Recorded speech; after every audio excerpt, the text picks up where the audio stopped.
नमस्कार साथियों, आपका हमारे यूट्यूब चैनल द एजुकेशन पर हार्दिक स्वागत है। आज के इस सेशन में हम हिंदी साहित्य, व्याकरण और काव्य शास्त्र से संबंधित महत्वपूर्ण प्रश्नों को हल करेंगे, बिल्कुल आपके हूबहू पेपर के जैसा। तो इस सेशन के साथ जुड़ के अपने तैयारी को पुख्ता बनाइए। अगर चैनल पर नए बच्चे आए होंगे, पहली बार विजिट किए होंगे, तो प्लीज़ सेशन को लाइक कर दीजिएगा। सेशन पसंद आए तो चैनल को सब्सक्राइब कर लीजिएगा और अपने दोस्तों में शेयर कर दीजिएगा। कल के सेशन में हमने 1 से 50 तक के प्रश्नों को हल किया था। आज 51 से लेकर 100 तक प्रश्नों को हल करेंगे। इस सेशन में भी 50 महत्वपूर्ण प्रश्न शामिल हैं। तो सेशन के साथ जुड़कर अपने तैयारी को पुख्ता बनाइए। और इससे पहले हमने ट्रिकी वीडियो करके हिंदी भाषा बोलियां और उससे संबंधित क्षेत्रों को ट्रिक के माध्यम से याद करवाया था।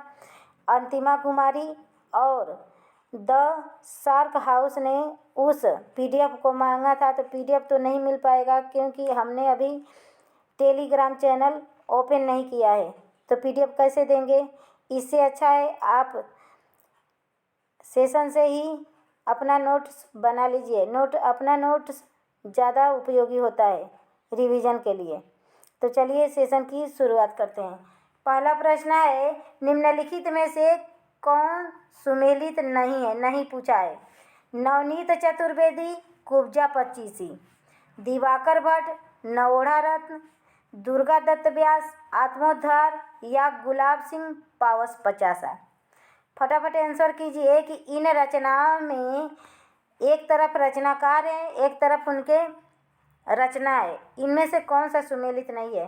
तो देखिए, नवनीत चतुर्वेदी ने कुब्जा 25 की रचना किया था। दिवाकर भट्ट की रचना नवोढ़ा रत्न है। दुर्गा दत्त व्यास की रचना आत्मोद्धार है। लेकिन गुलाब सिंह की रचना पावस 50 नहीं है। पावस 50 नाम की रचना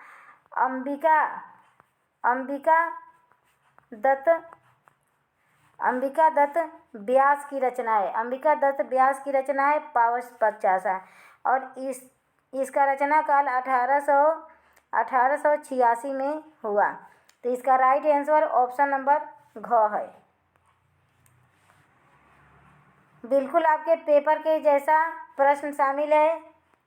तो सेशन का साथ जुड़कर जरूर अपने तैयारी को सुदृढ़ कीजिए। किस विद्वान ने देवनागरी लिपि के स्थान पर रोमन लिपि स्वीकार करने का सुझाव दिया था? सुनीति कुमार चटर्जी ने दिया था, कि भोलानाथ तिवारी ने, कि काका कालेलकर ने, कि उदय नारायण तिवारी ने? फटाफट आंसर कीजिए। क्वेश्चन नंबर 52 का ऑप्शन नंबर क राइट आंसर। सुनीति कुमार चटर्जी ने देवनागरी लिपि के स्थान पर रोमन लिपि लिखने का स्वीकार करने का सुझाव दिया था। और रोमन लिपि किस भाषा की लिपि है? तो अंग्रेजी भाषा की लिपि रोमन लिपि है। अंग्रेजी भाषा की लिपि रोमन लिपि है और देवनागरी लिपि हिंदी भाषा की लिपि है और पंजाबी की लिपि गुरुमुखी है। क्वेश्चन नंबर 53 है, माटी की मूर्तें शीर्षक रेखाचित्र के लेखक कौन है या किसने लिखा है? माटी की मूर्तें। माटी की मूर्तें किस विधा की रचना है? एक रेखा चित्र है। रांगीय राघव की है, कि फणीश्वर नाथ रेणु की है, कि महादेवी वर्मा की, कि रामवृक्ष बेनीपुरी की? फटाफट आंसर कीजिए। माटी की मूर्तें किसकी रचना है? तो माटी की मूर्तें रामवृक्ष बेनीपुरी की रचना है। ऑप्शन नंबर घ राइट आंसर।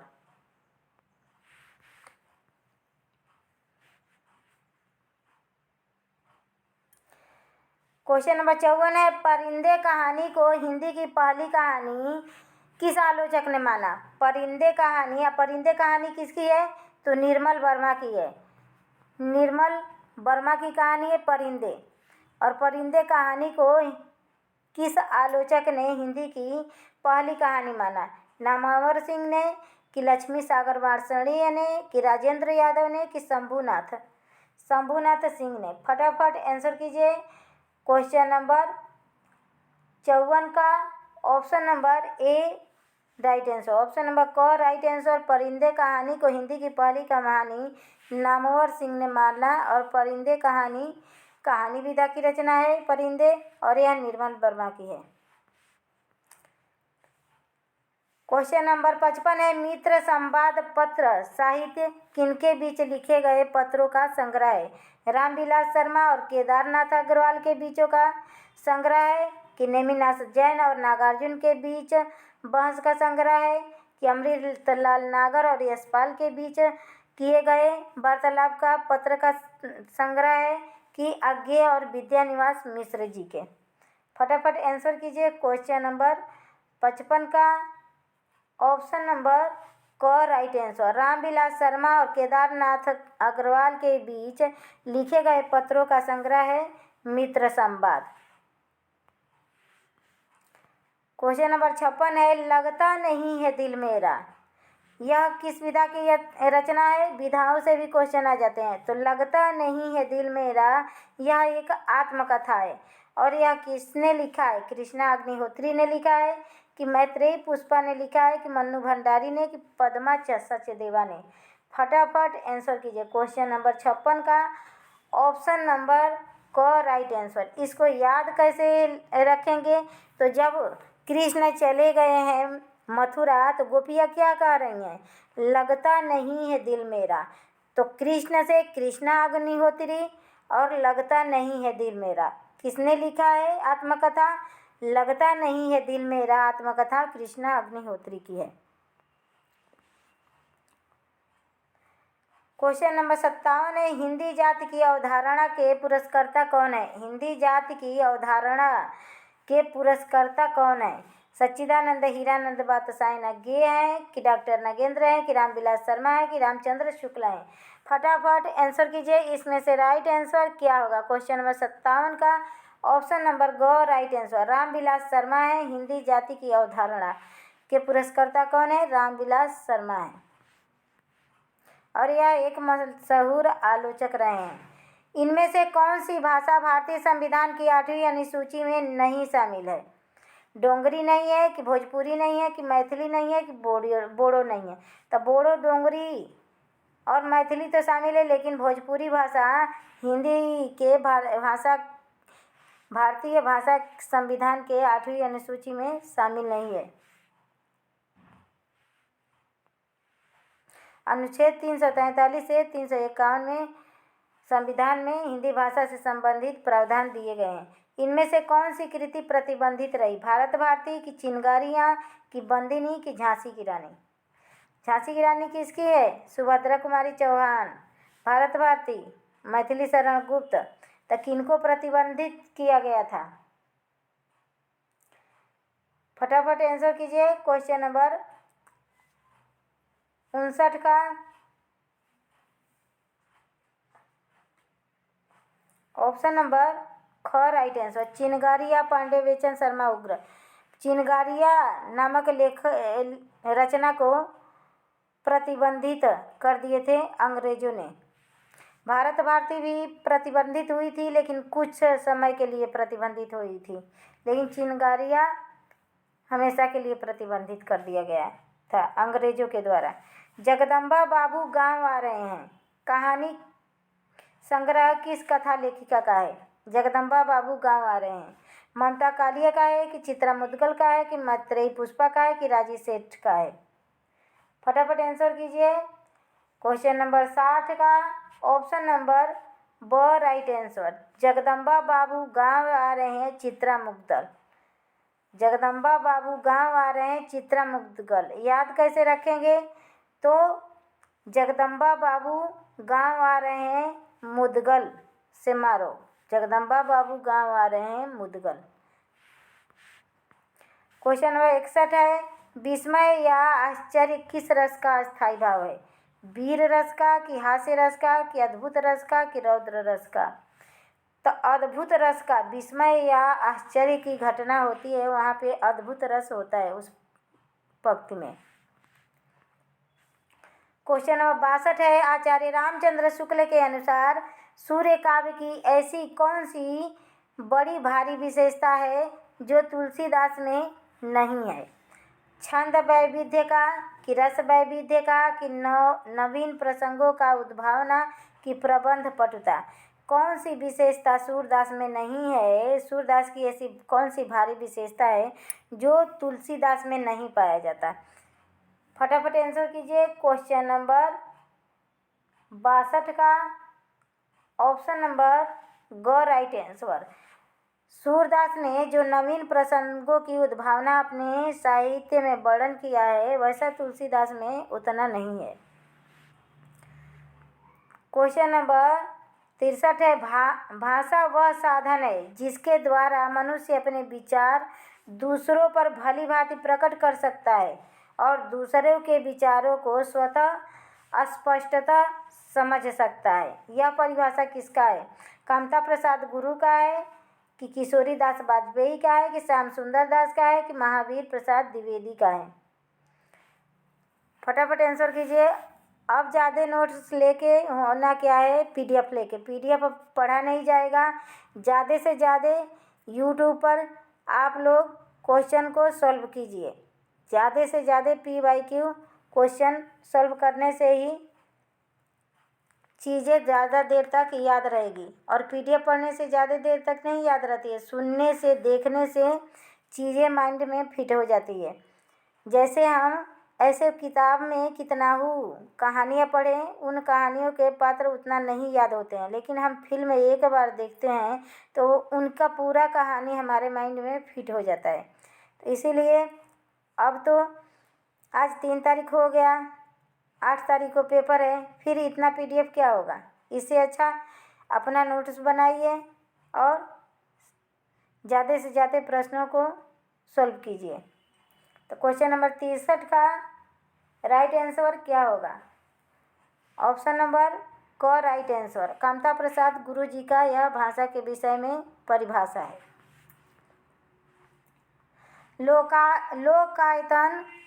लोकायतन वही हो सकता है जो समन्वय करने का अपार धैर्य लेकर आया हो।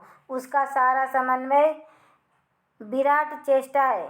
उसका सारा काव्य समन्वय की विराट चेष्टा है। उसका सारा काव्य समन्वय की विराट चेष्टा है। लोकायतन वही हो सकता है जो समन्वय करने का अपार धैर्य लेकर आया हो। उसका सारा काव्य समन्वय की विराट चेष्टा है। इस पंक्ति के लेखक कौन है? आचार्य रामचंद्र शुक्ल हैं कि हजारी प्रसाद द्विवेदी हैं कि नंद दुलारे वाजपेयी हैं कि डॉक्टर नगेंद्र हैं? इसका राइट आंसर क्या होगा? क्वेश्चन नंबर 64 का ऑप्शन नंबर ख राइट आंसर। हजारी प्रसाद द्विवेदी हैं। क्वेश्चन नंबर 65 है, भरत मुनि के रस सूत्र की अनुमितिवाद पर आधारित व्याख्या किस आचार्य ने की? भट्टलोलक ने कि भट्टनायक ने कि शंकुक ने कि अभिनव गुप्त ने? तो अनुमति लेके शंख बजाएंगे। किसे अनुमति लेके शंख बजाएंगे? तो अनुमितिवाद शंकु का है, तो ऑप्शन नंबर ग राइट आंसर। अभिनव गुप्त अभिव्यक्तिवाद है, अभिव्यक्तिवाद है अभिनव गुप्त का। भट्टनायक का भुक्तिवाद है, भुक्तिवाद या भोगवाद है, भुक्तिवाद या भोगवाद है। भट्टलोलक का उत्पत्तिवाद है, उत्पत्तिवाद है।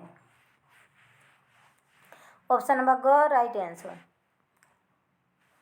क्वेश्चन नंबर 66 है, सर्वप्रथम किस आलोचक ने अपने किस ग्रंथ में देव बड़े हैं कि बिहारी विवाद को जन्म दिया? मिश्र बंधु ने हिंदी नवरत्न में दिया कि पद्म सिंह शर्मा ने बिहारी सतसई की भूमिका में दिया कि कृष्ण बिहारी मिश्र ने देव और बिहारी में दिया कि लाला भगवान दीन ने बिहारी और देव में दिया?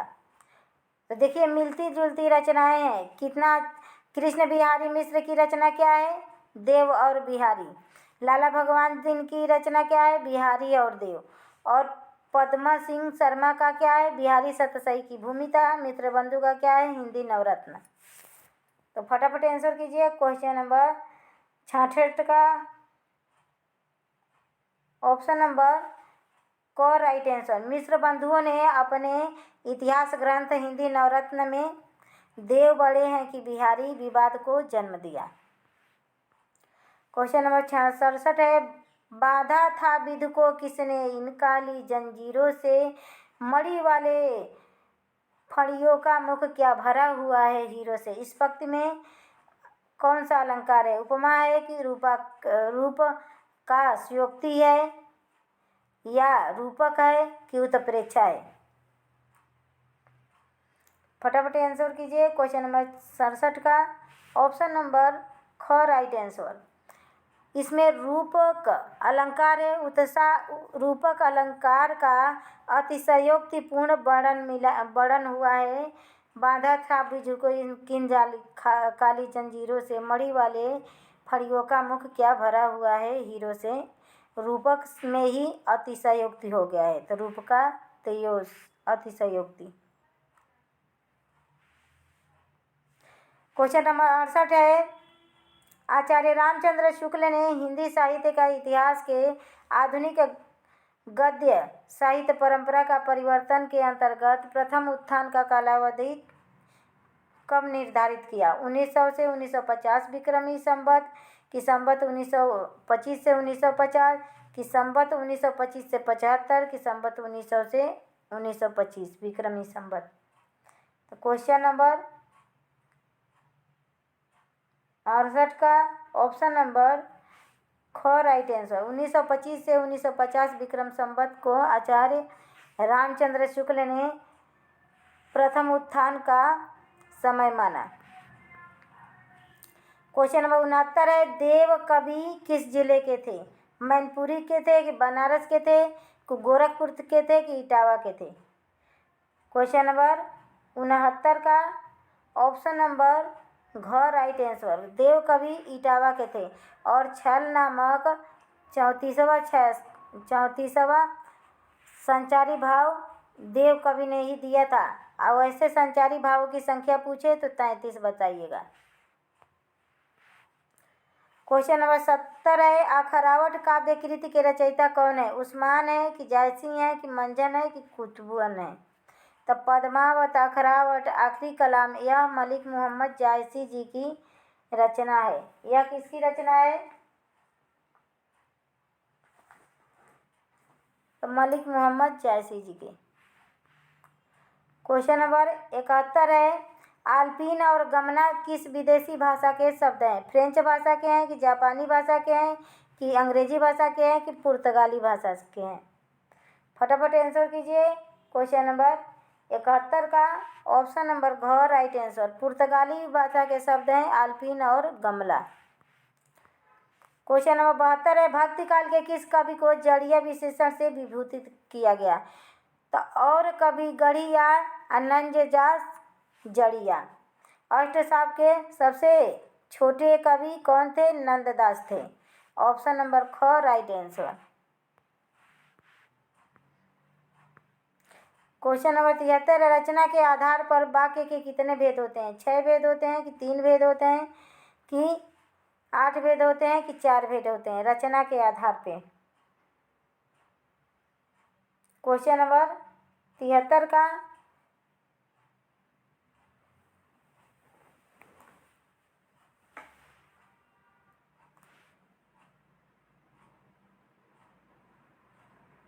ऑप्शन नंबर ख राइट आंसर। रचना के आधार पर वाक्य के 3 भेद होते हैं, सरल वाक्य, संयुक्त वाक्य और मिश्र वाक्य।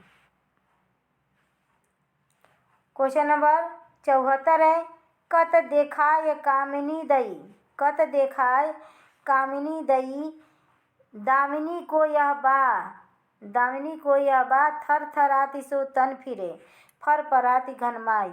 किस कवि की पंक्ति है? अब्दुल रहीम खान खाना का है कि बिहारी लाल का है कि सैयद गुलाम नबी रसलीन का है कि भिखारी दास का है?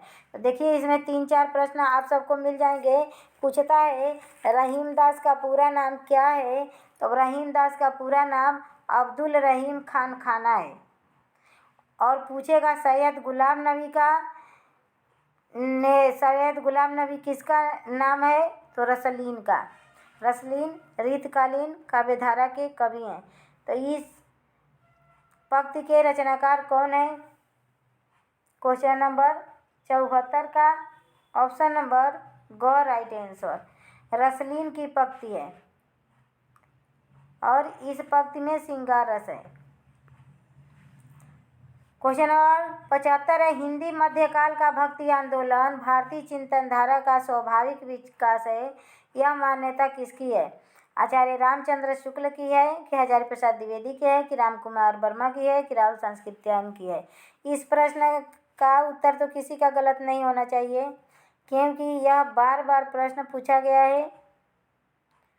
क्वेश्चन नंबर 75 का ऑप्शन नंबर ख राइट आंसर। हजारी प्रसाद का कथन है, हजारी प्रसाद द्विवेदी का, कि हिंदी मध्यकाल का भक्ति आंदोलन भारतीय चिंतनधारा का स्वाभाविक विकास है, जबकि रामचंद्र शुक्ल इसे मुसलमानों का आक्रमण और आहत हिंदुओं का मनोवृत्ति माने हैं। क्वेश्चन नंबर 76 है, दंडी के काव्यशास्त्री ग्रंथ का नाम क्या है? तो काव्यादर्श दंडी। क्या है? काव्यादर्श दंडी। काव्यादर्श दंडी की रचना है। साहित्य दर्पण आचार्य विश्वनाथ का है, आचार्य विश्वनाथ का है, आचार्य विश्वनाथ का है। और काव्यालंकार भामह का है, काव्यालंकार भामह का है। क्वेश्चन नंबर 77 है, सन 1954 में प्रकाशित नई कविता पत्रिका के संपादक कौन थे? अज्ञेय थे कि धर्मवीर भारती थे कि नरेश मेहता थे कि जगदीश गुप्त थे? फटाफट आंसर कीजिए। सन 1854 में प्रकाशित नई कविता पत्रिका के संपादक कौन थे? क्वेश्चन नंबर 77 का ऑप्शन नंबर ग राइट आंसर, नरेश मेहता थे। खलटाही का दूसरा नाम क्या है? बघेली है कि बुंदेली है कि ब्रजभाषा है कि छत्तीसगढ़ी है? फटाफट आंसर कीजिए। क्वेश्चन नंबर 78 का ऑप्शन नंबर घ राइट आंसर, खलटाही।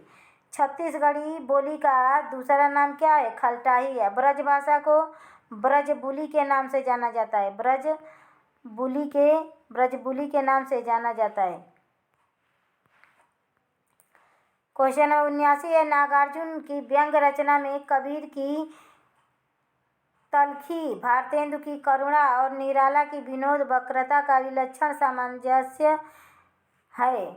उक्त कथन किस आलोचक का है? कि नागार्जुन को भारतेंदु से, कबीर से और निराला से तुलना करने वाले आलोचक कौन है?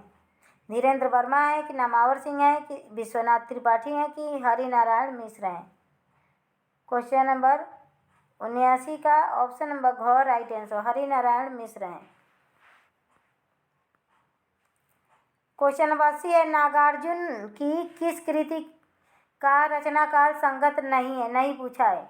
नागार्जुन की किस कृति का रचना काल संगत नहीं है? सतरंगी पंखों वाली 1959 का है, या प्यासी पथराई आंखें 1962 ईस्वी का, कि रत्नगर्भा 1984 ईस्वी का, कि तुमने कहा था 1983 का? एक उसने कहा था चंद्रकांत शर्मा गुलेरी जी का है, और तुमने कहा था नागार्जुन की रचना है। और यह चारों रचनाएं नागार्जुन का है। इसमें से कौन रचना काल के अनुसार संगत नहीं है? तो क्वेश्चन नंबर 80 का ऑप्शन नंबर घ राइट आंसर, तुमने कहा था 1983 में नहीं है, इसका प्रकाशन 1980 में हुआ था, तुमने कहा था। तो इसका राइट आंसर ऑप्शन नंबर घ है। क्वेश्चन नंबर 81 है, 1983 ईस्वी में लिखित पुरानी ज्योतियों का कोरस किसकी रचना है? हरिबाबू उपाध्याय का है कि देवकीनंदन खत्री का है कि नागार्जुन का है कि जगदीश प्रकाश का है? तो पुरानी ज्योतियों का कोरस, तुमने कहा था, प्यासी पथराई आँखें, यह सब नागार्जुन जी की रचनाएं हैं। और इसका देखिए प्रकाशन वर्ष है 1983। क्वेश्चन नंबर 82 है, कि सूफी कवि की रचनाओं में दोहा चौपाई के स्थान पर बरवे चौपाई छंद का प्रयोग हुआ है? नूर मोहम्मद के रचनाओं में कि कुतुबन के रचनाओं में कि मुल्ला दाऊद के कि कासिम शाह के? कासिम शाह की रचना क्या है? हंस जवाहिर, कासिम शाह। फटाफट आंसर कीजिए।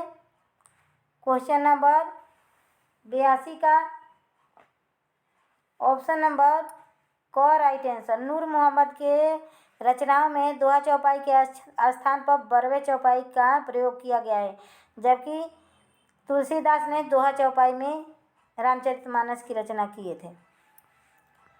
क्वेश्चन नंबर 83 है, भट्ट लोलक द्वारा प्रतिपादित मत कौन सा है? उत्पत्तिवाद है कि अभिव्यक्तिवाद है कि भोगवाद है कि अनुमितिवाद है? तब भट्ट लोलक उत्पत्तिवाद के हैं, अभिव्यक्तिवाद अभिनवगुप्त, अनुमितिवाद शंकु और भोगवाद भट्टनायक। क्वेश्चन नंबर 84 है, कौन सा विकल्प केदारनाथ अग्रवाल के संबंध में सत्य नहीं है? नहीं पूछा है। इनका जन्म 1911 ईस्वी में बांदा जिले के कमासीन गांव में हुआ था। कि इन्हें छायावादोत्तर कविता का पंथ कहा जाता है। कि इनकी अपूर्वा रचना साहित्य अकादमी से सम्मानित है। कि बस्ती खिल गुलाब की इनकी प्रसिद्ध निबंध संग्रह है। फटाफट आंसर कीजिए, फटाफट आंसर कीजिए। इसमें से कौन सा राइट आंसर होगा? क्वेश्चन नंबर 84 का ऑप्शन नंबर घ राइट आंसर। बस्ती खिले गुलाब का यह केदारनाथ अग्रवाल की रचना है, पर इनका यह प्रसिद्ध रचना निबंध संग्रह न होके कहानी संग्रह है। क्या है? कहानी संग्रह है। क्वेश्चन नंबर 84 का ऑप्शन नंबर घ राइट आंसर। क्वेश्चन नंबर 85 है, निम्नलिखित में से कौन सी रचना शिवमंगल सिंह सुमन की नहीं है? नहीं पूछा है। पंख और पतवार नहीं है कि जीवन गान नहीं है कि विश्वास बढ़ता ही गया कि बाणी की व्यथा? तो देखिए क्वेश्चन में ही आपको उत्तर दिख गया। पंख और पतवार केदारनाथ अग्रवाल का है। देखिए टाइप में गलत हो गया है। पंख और पतवार केदारनाथ अग्रवाल का है, तो यही राइट हो जाएगा। यह शिवमंगल सिंह सुमन का नहीं है, जबकि शिवमंगल सिंह सुमन का जीवन का ज्ञान, विश्वास बढ़ता ही गया और बाणी की व्यथा, यह तीनों रचनाएं शिवमंगल सिंह सुमन की है। आप पंख और पतवार केदारनाथ अग्रवाल की है। क्वेश्चन नंबर 86 है, सदल मिश्र की भाषा की विशेषता है? उर्दू की प्रमुखता है कि सहज एवं प्रवाहमयी भाषा है कि पूर्वीपन है कि परिनिष्ठित है? फटाफट आंसर कीजिए कि सदल मिश्र की भाषा की विशेषता क्या है? क्वेश्चन नंबर 86 का ऑप्शन नंबर ग राइट आंसर। सदल मिश्र की भाषा में पूर्वीपन ज़्यादा पाया जाता है, तो इनकी भाषा की विशेषता क्या है? पूर्वीपन। क्वेश्चन नंबर 87 है, भक्तिकाल को हिंदी काव्य का स्वर्ण युग किसने कहा था? विजय देव नारायण ने कि मिश्र बंधु ने कि जॉर्ज ग्रियर्सन ने कि हजारी प्रसाद द्विवेदी ने? तब भक्तिकाल को स्वर्ण काल जॉर्ज ग्रियर्सन ने कहा था। ऑप्शन नंबर ग राइट आंसर। क्वेश्चन नंबर 88 है, इनमें से हिंदी काव्य भाषा परक समीक्षक कौन है? विजय देव नारायण शाही है कि डॉक्टर रघुवंश है कि रामस्वरूप चतुर्वेदी हैं कि मिनीचंद जैन है? फटाफट आंसर कीजिए। क्वेश्चन नंबर 88 का ऑप्शन नंबर ग राइट आंसर। रामस्वरूप चतुर्वेदी जी हैं। इनमें हिंदी काव्य भाषा परक समीक्षक कौन है? रामस्वरूप चतुर्वेदी। क्वेश्चन नंबर 89 है, संवेदनात्मक ज्ञान और ज्ञानात्मक संवेदना सूत्र के प्रणेता कौन है? रामेश कुंतल मेघ है कि विजय देव नारायण शाही है कि मुक्तिबोध है कि मनोहर श्याम जोशी हैं? क्वेश्चन नंबर 89 का ऑप्शन नंबर ग राइट आंसर।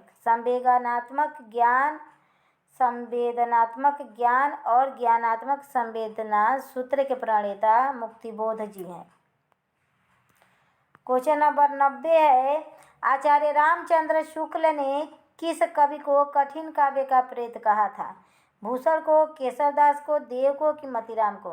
तो आचार्य रामचंद्र शुक्ल ने केशवदास को कठिन काव्य का प्रेत कहा था, क्योंकि इन्होंने तुलसीदास को रामचरितमानस लिखने में कितना ज़्यादा समय लग गया, जबकि 2 वर्ष 6 माह और 2 वर्ष 7 माह और 26 दिन में रामचरितमानस की रचना की है तुलसीदास। जबकि केशवदास ने में रामचंद्रिका की रचना एक ही रात में कर दी थी। इसी कारण इनको रामचंद्र शुक्ल ने कठिन काव्य का प्रेत कहा। और एक कठिन गद्य का प्रेत किसे कहा जाता है? तो वह अज्ञेय जी को कहा जाता है। सच्चिदानंद हीरानंद बातसायन अज्ञेय। क्वेश्चन नंबर 91 है, वाक्यम रसात्मकम काव्यम। रसयुक्त काव्य ही क्या है? रसयुक्त वाक्य ही काव्य है। यह परिभाषा किसका है? वाक्यम रसात्मकम काव्यम तो आचार्य विश्वनाथ की है। क्वेश्चन नंबर 92 है, तुलसीदास चंदन घिसे किस रचनाकार कौन है? तुलसीदास चंदन घिसे निबंध के रचनाकार कौन है? विद्यानिवास मिश्र है कि हरिशंकर परसाई हैं, कुबेरनाथ राय हैं कि इनमें से कोई नहीं? तुलसीदास चंदन घिसे हरिशंकर परसाई की रचना है तुलसीदास चंदन घिसे। कुटी चाटन नाम से हिंदी के किस साहित्यकार ने निबंध लिखे हैं? हजारी प्रसाद द्विवेदी ने कि सच्चिदानंद हीरानंद बातसाई अज्ञेय ने कि जैनेन्द्र कुमार ने कि वासुदेव शरण अग्रवाल ने? क्वेश्चन नंबर 93 का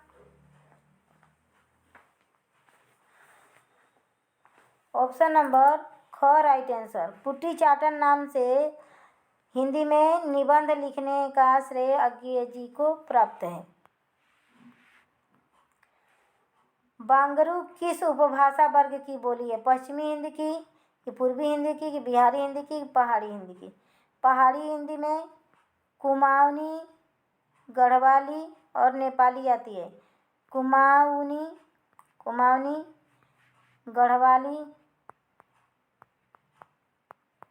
और नेपाली आती है।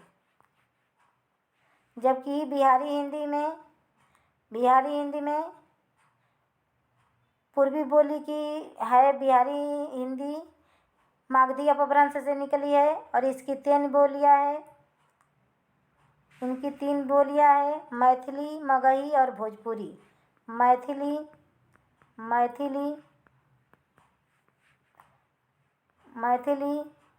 मगही और भोजपुरी। पूर्वी हिंदी के है अवधी, बघेली, छत्तीसगढ़ी 3 बोलियां है। अब पश्चिमी हिंदी की बोली है बांगरू।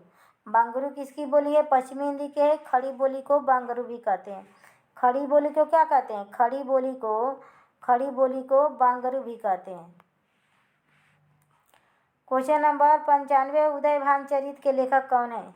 तो उदय भानचरित के दूसरा नाम क्या है? उदय भानचरित कहानी का दूसरा नाम क्या है? रानी केतकी की कहानी। रानी केतकी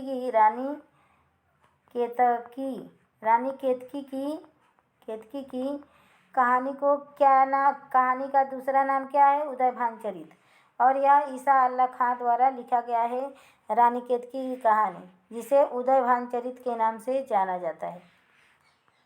क्वेश्चन नंबर 96 है, अमन का राग इस कृति के लेखक कौन है? भवानी प्रसाद मिश्र हैं, मुक्तिबोध हैं कि शमशेर बहादुर सिंह हैं कि त्रिलोचन है? तो अमन चंद का राग कौन अलापता है? जो शेर के तरह बहादुर होता है। शमशेर बहादुर सिंह अमन का राग शेर के तरह बहादुर होता है, वह अमन का राग अलापता है। क्वेश्चन नंबर 97 है, कालानुक्रमानुसार इन रचनाओं का सही क्रम इंगित कीजिए। पद्मावती, मृगावती, चित्रावली, मधुमालती या चित्रावली, मधुमालती, मृगावती, पद्मावत, मधुमालती, पद्मावत, मृगावती, चित्रावली या मृगावती, पद्मावत, मधुमालती और चित्रावली। इनमें से कौन सा राइट आंसर होगा? क्वेश्चन नंबर 97 का ऑप्शन नंबर घ राइट आंसर। पहले मृगावती है, मृगावती कुतुबम द्वारा, तब पद्मावत है मलिक मोहम्मद जायसी द्वारा, मधुमालती मंजन और चित्रावली उस्मान की रचना है।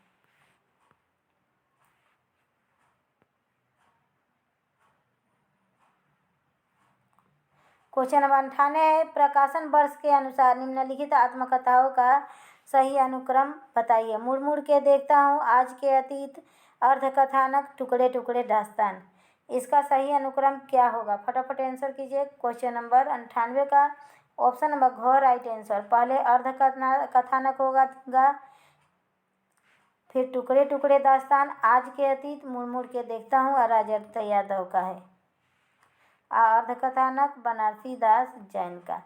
क्वेश्चन नंबर 99 है, प्रकाशन वर्ष के अनुसार निम्नलिखित महाकाव्यों का सही अनुक्रम बताइए। साकेत, उर्वशी, प्रिय प्रवास, कामायनी, या प्रिय प्रवास साकेत, कामायनी उर्वशी, या कामायनी प्रिय प्रवास उर्वशी साकेत, या उर्वशी प्रिय प्रवास कामायनी साकेत। फटाफट आंसर कीजिए, इसमें से राइट आंसर क्या होगा? तो देखिए, हिंदी भाषा की प्रथम महाकाव्य किसे माना गया है? तो प्रिय प्रवास को। तो सबसे पहले क्या आएगा? प्रिय प्रवास आएगा, फिर साकेत आएगा मैथिली शरण गुप्त का, फिर कामायनी आएगा जयशंकर प्रसाद, फिर उर्वशी आएगा दिनकर का। क्वेश्चन नंबर 100 पूरा कर चुके हैं। यह आज के सेशन का लास्ट क्वेश्चन है।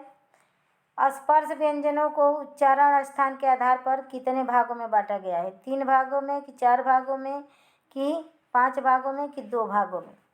तो स्पर्श व्यंजनों को उच्चारण के अनुसार 5 भागों में बांटा गया है। एक क वर्ग है, क ख ग कंठ से बोला जाता है। एक च छ ज है, तालु से बोला जाता है। एक ट ठ ड ढ ण है, एक त थ द ध न है, एक प फ ब भ म है। तो काग्यो माँ वसादे न स्पर्श था। क से म तक के व्यंजन स्पर्श व्यंजन के अंतर्गत आते हैं। इसमें कुल 25 वर्ण होता है, 25 वर्ण होता है, जिसका अलग अलग 5 प्रकार से उच्चारण किया जाता है। तो आज का यह सेशन हमारा यहीं समाप्त हुआ। सेशन पसंद आए तो प्लीज़ सेशन को लाइक कर दीजिएगा, चैनल को सब्सक्राइब कर लीजिएगा और अपने दोस्तों में शेयर कर दीजिएगा। नमस्कार दोस्तों, धन्यवाद।